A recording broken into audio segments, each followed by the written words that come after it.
네, 오늘은 킹덤 스토리 45과 나는 믿습니다 부분을 함께 살펴보겠습니다. 이제 45가 킹덤 스토리부터 마지막 과인 48과까지 저희가 살펴보면서 사도신경을 이제 함께 묵상할 텐데요. 오늘 살펴볼 내용은 사도신경의 서론 부분입니다. 사도신경을 우리가 살펴보기에 앞서 우리가 생각해 봐야 할 것은 무엇이 있을까요?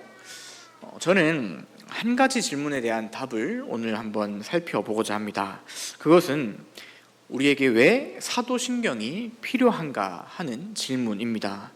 여러분, 우리에게 왜 사도신경이 필요할까요?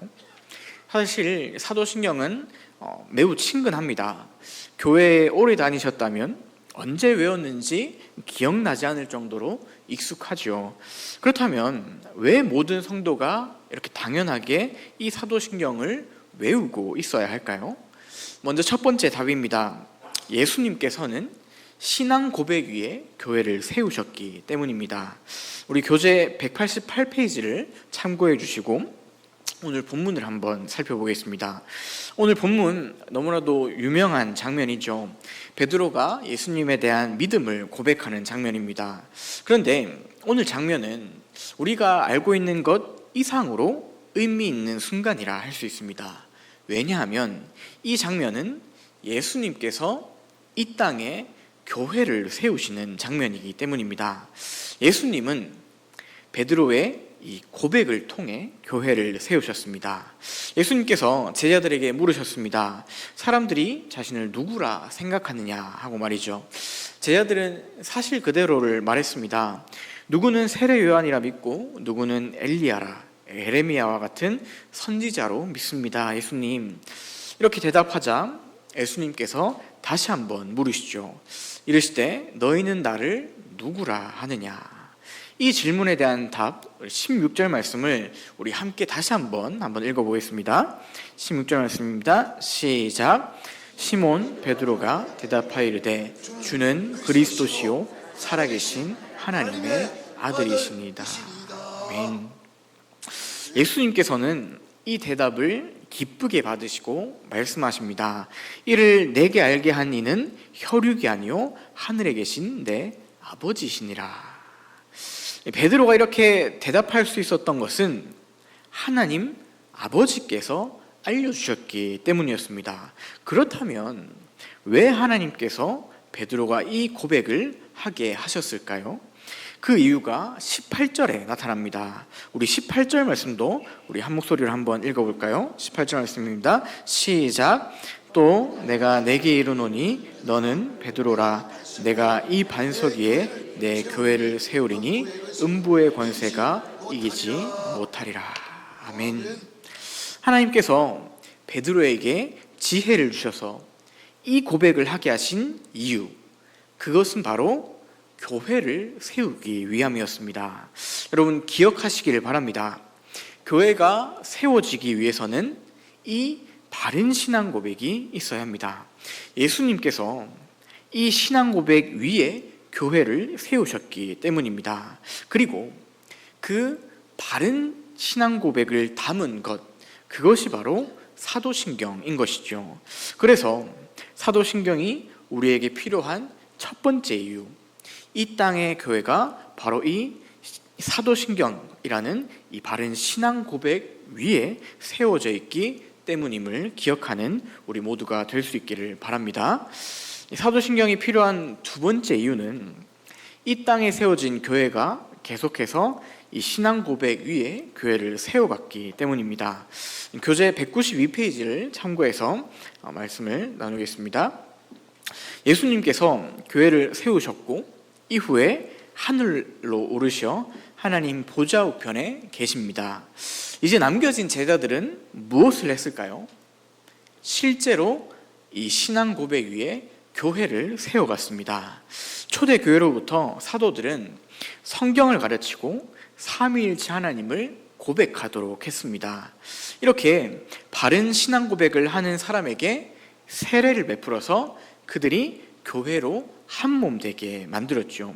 이렇게 세례를 베풀려고 하다 보니 필요한 일이 생겼습니다. 그것은 바로 그들이 믿는 이 신앙이 무엇인지, 그 신앙 고백이 무엇인지를 정리하는 일이 필요했던 것이죠. 성경 말씀을 바르게 믿고 고백할 수 있는 그 신자로 교육하기 위해 성경을 요약하고 정리할 필요가 있었던 겁니다. 그래서 만들어진 것이 바로 사도신경입니다.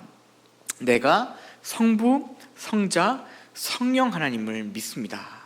이렇게 신자들이 한 고백, 이 바른 한 고백을 하게 만들었습니다. 그래서 이 진심으로 이 고백을 할 때 교회는 그 사람에게 세례를 베풀고 그 사람을 교회의 한 몸으로 받아들였던 것이죠. 칼빈은 이러한 사도신경에 대해 이렇게 설명합니다. 사도신경은 우리 주님께서 그분의 말씀을 통해서 제공하시고 전수해 주신 전체의 요약이며 머리이다. 성도 여러분, 우리 또한 이 믿음의 전통을 따라 사도신경의 고백 위에 교회로 세워졌음을 기억하시길 바랍니다. 우리 모두 세례를 받았습니다.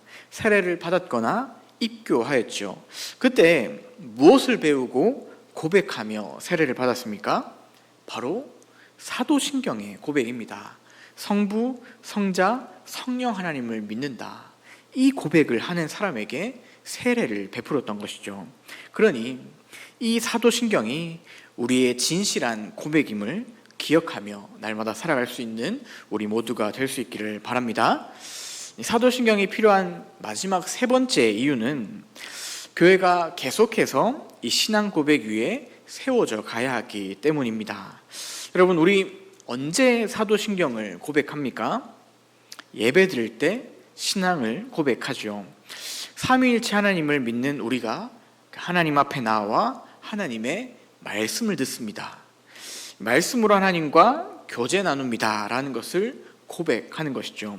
그렇기에 우리가 사도신경을 고백할 때마다 어떤 마음을 가져야 할까요? 정말로 내가 성부 하나님, 성자 하나님, 성령 하나님을 믿습니다 라고 고백해야 하는 겁니다. 정말 그 전지전능하신 창조주 하나님께서 살아계시고 지금도 역사하신다, 이것을 믿고 고백해야 하는 것이죠.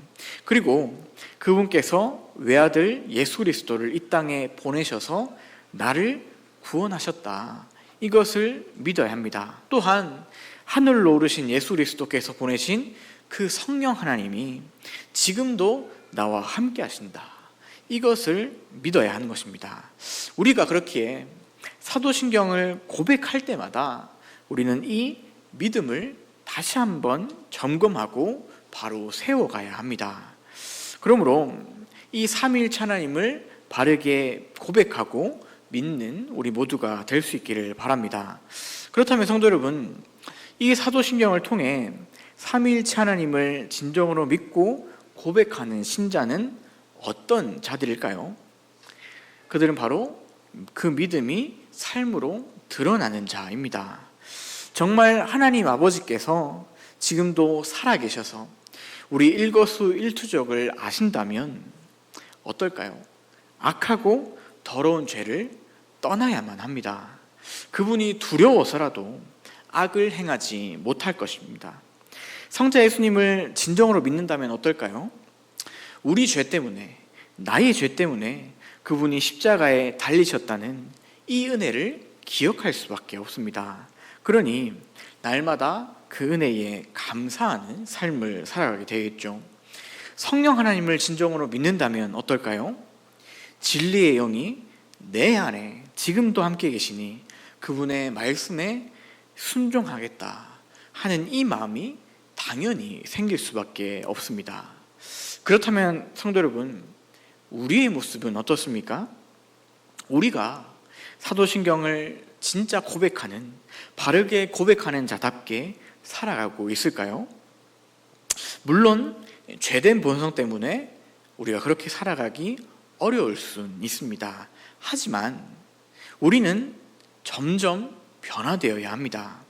오늘 사도신경을 고백할 때 더 죄를 버리고 내일 사도신경을 고백할 때 더욱더 거룩해 가까워져 가야만 하는 것입니다. 성도 여러분, 이것을 기억하는 우리 모두가 될 수 있기를 바랍니다. 삼위일체 하나님께서는 지금도 우리를 사랑하셔서 우리를 이 바른 신앙 고백 위에 세우십니다. 그러니 삼위일체 하나님을 진정으로 믿고 날마다 고백하시길 바랍니다. 그리고 그 신앙 고백을 삶으로 살아내시길 바랍니다. 그래서 그러한 모습으로 날마다 주님과 더욱 가까워지며 하나님께 영광 돌리며 살아갈 수 있는 우리 모두가 될 수 있기를 바랍니다.